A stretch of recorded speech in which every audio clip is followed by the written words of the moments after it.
Hey everyone, this is Alvarado with Levelcap Interactive, and today I'll be reviewing Metal Gear Rising: Revengeance.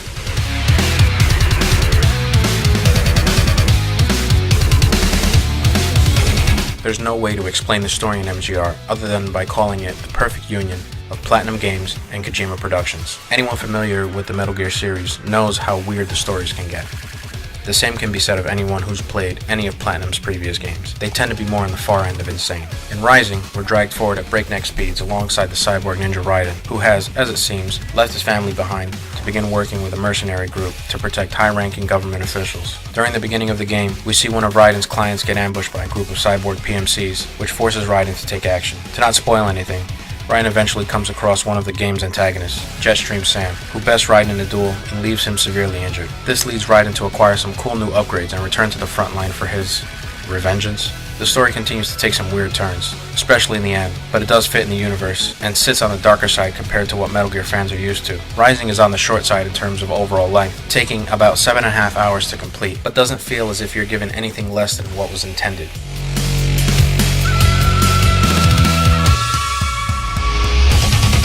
As odd as it may seem, I have to mention the main menu.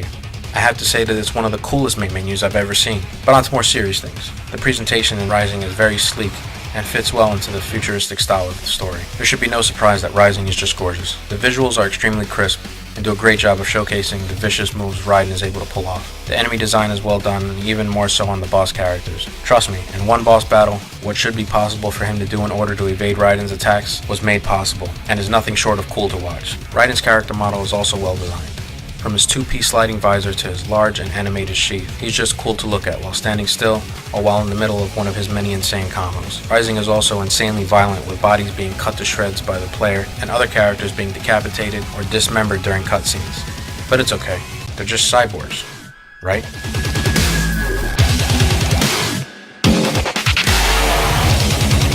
Coming into this game at a full sprint did feel a little odd, this being a Metal Gear game and all, but as I began to get accustomed to the fast-paced action that Rising provides, it was only clear that any other form of movement would have been much too slow. Controlling Raiden was never a problem, and with his ninja run, navigating the levels became even easier, since he vaults, hops, and slides past obstacles without slowing down or requiring any additional inputs. From navigating through the levels to the combat, Raiden controls as precise as you expect, entering blade mode to cut your enemies into hundreds of pieces to only further add insult to injury by ripping out their fluid-filled spines and crushing them in your hand for a good old recharge never gets old. There are a few problems I have with Rising. Being forced to come to a complete stop to get into the item menu and the erratic camera, name a few, and in the middle of combat, those can become a major problem. They break the flow of gameplay and cause you to not only stop what you are doing to enter the item menu, but the many times you may try to stop to enter the menu. The enemies that are left off screen by the bad camera cause you to get hit by unseen enemies, which stops you from being allowed to enter the menu. You're also never told how to use Raiden's new moves or combos when you buy new upgrades for him. I had to discover on my own that the move list is under the header Help in the pause menu, which then revealed to me an entire slew of new moves that I had never done. There's also a large number of VR missions to engage in. They follow in the series staple of being extremely challenging while staying fun, and for any fan of the older VR missions, the PS3 version is getting exclusive DLC in which the older VR missions presentation is on display and in full HD, while you attempt to beat the clock while controlling Raiden or the Dwarf Gecko.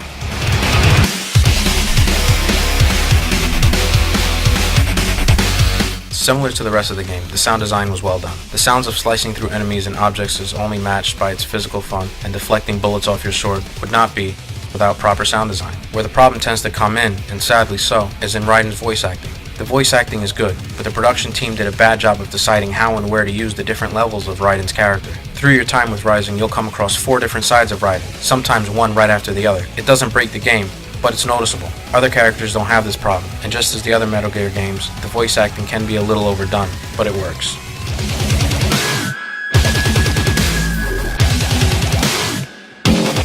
Rising shouldn't be looked at by Metal Gear fans alone, since it's not designed as a standalone stealth game. It's a game made for gamers in general. It has its flaws, and although some detracts from the overall experience more than others, none of them utterly break the game. Metal Gear Rising is a fun, fast-paced, and brutal action game that keeps you entertained from beginning to end, and I still consider it one of the better games to come out this year. Despite its flaws, you shouldn't miss this game. If you're still unsure, do yourself a favor and rent it.